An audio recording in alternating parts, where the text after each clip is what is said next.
All right. We get to Patriots defense versus Jags offense. Don't forget, like, comment, subscribe, rate, and review. Help a brother out. The Patriots, and I know they've got injuries and all this stuff, but they have been awful defensively. And they've got too much talent on the field to be that awful. They're 29th in defensive DVOA. They have to be better. They have to be better. Jags offense. Is Trevor Lawrence good? There seems to be a little bit of a back and forth about Trevor Lawrence. If you look at some numbers, he's 28th in completion percentage over expected, for example. He's 22nd in EPA.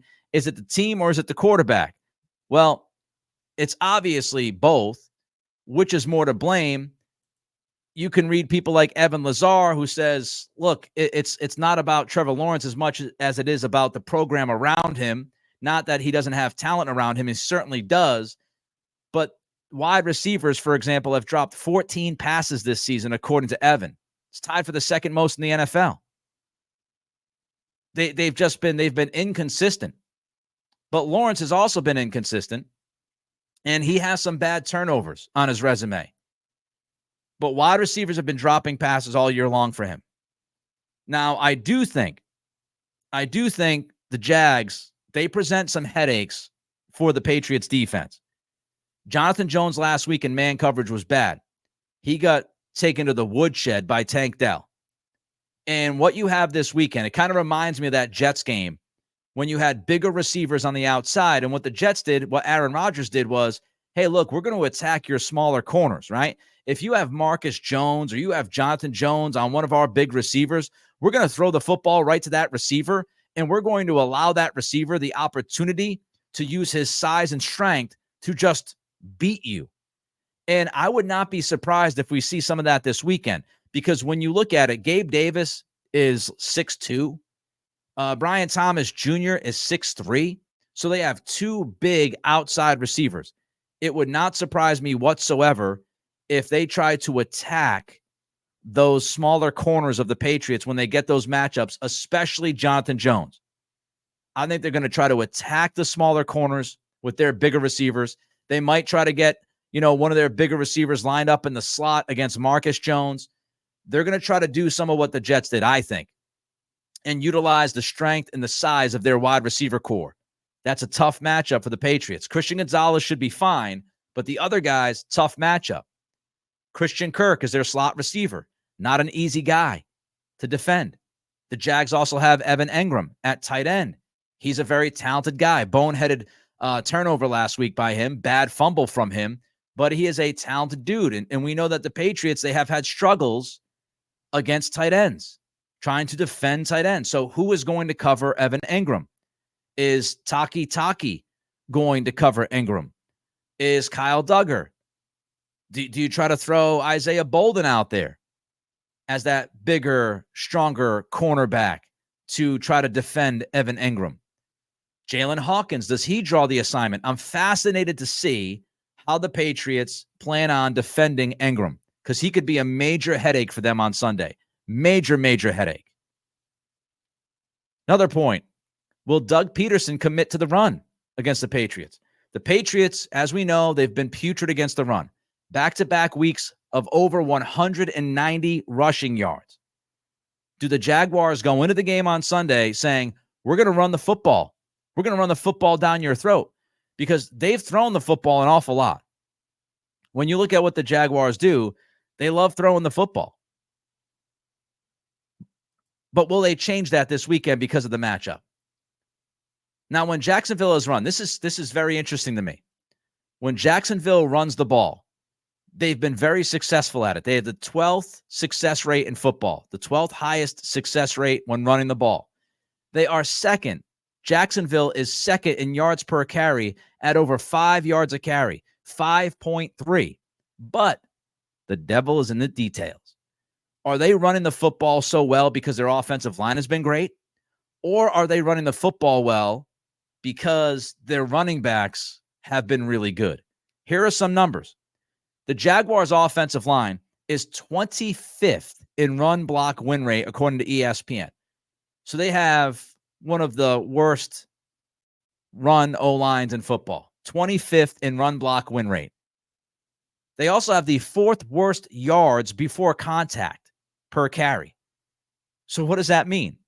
It means even though they've had a high success rate, even though they have the 2nd best yards per carry mark in football, it's not because the offensive line has been creating these massive holes. Because when you look at it, 25th in run block win rate, offensive line is losing a lot in the run game. 4th worst yards before contact per carry. So these running backs are getting contacted almost immediately when they get the football. So why is the run game good? The Jaguars are number 1 in rushing yards after contact per carry. I told you that they average 5.3 yards per carry. 4.5 of those yards, 4.5 of the 5.3 yards per carry after contact. When you look at their rushing yards over expected, which is how many yards should that running back have actually gotten on that run play? The Jaguars are 3rd in the NFL in rushing yards over expected. Almost 200 more rushing yards from the running backs they've gotten than they should have gotten. So why is the run game good? Because the running backs have been pretty damn good. The running backs have been able to get those yards over expected.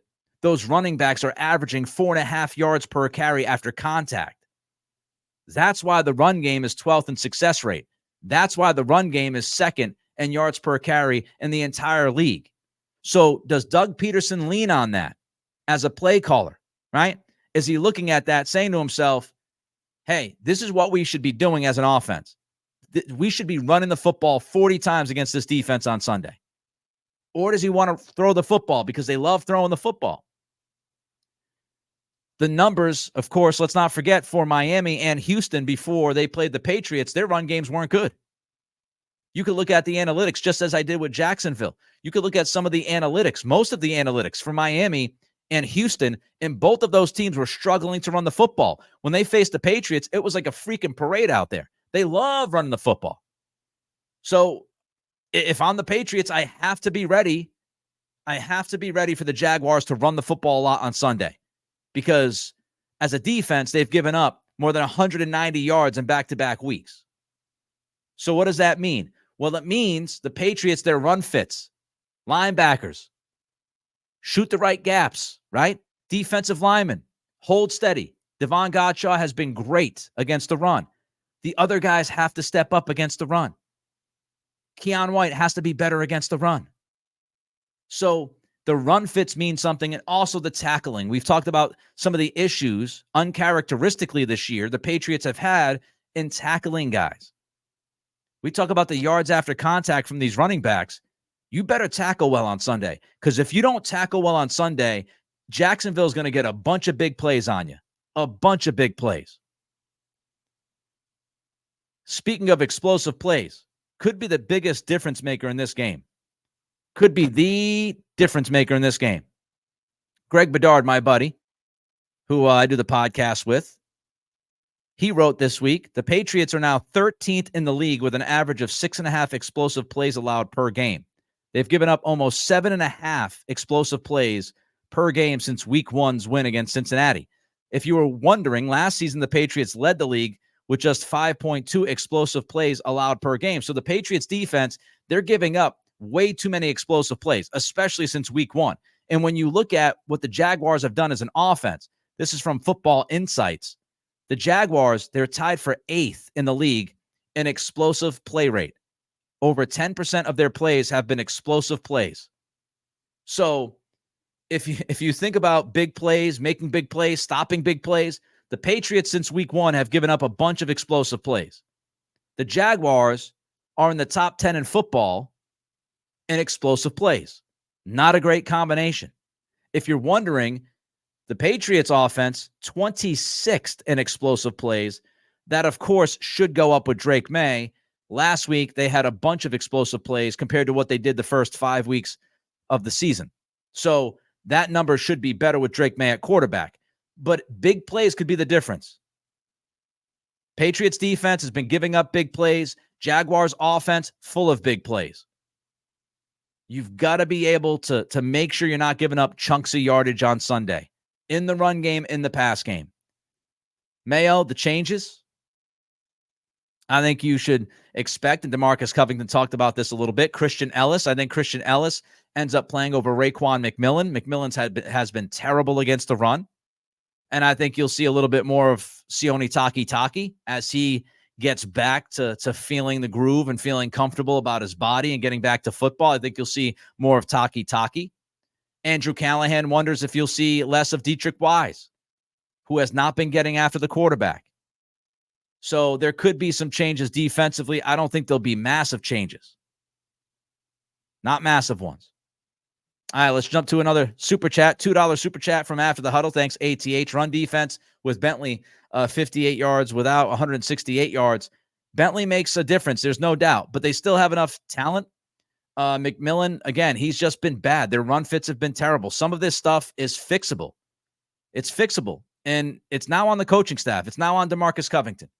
So make the changes. Put Ellis in there. Put Takitaki in there. Maybe play Matt Poole a little bit at linebacker. Maybe you put Duggar in the box. Do something, because the Raekwon McMillan experiment has failed, especially against the run. It has straight up failed. So you got to make some changes, and I think that's one of the changes they will make.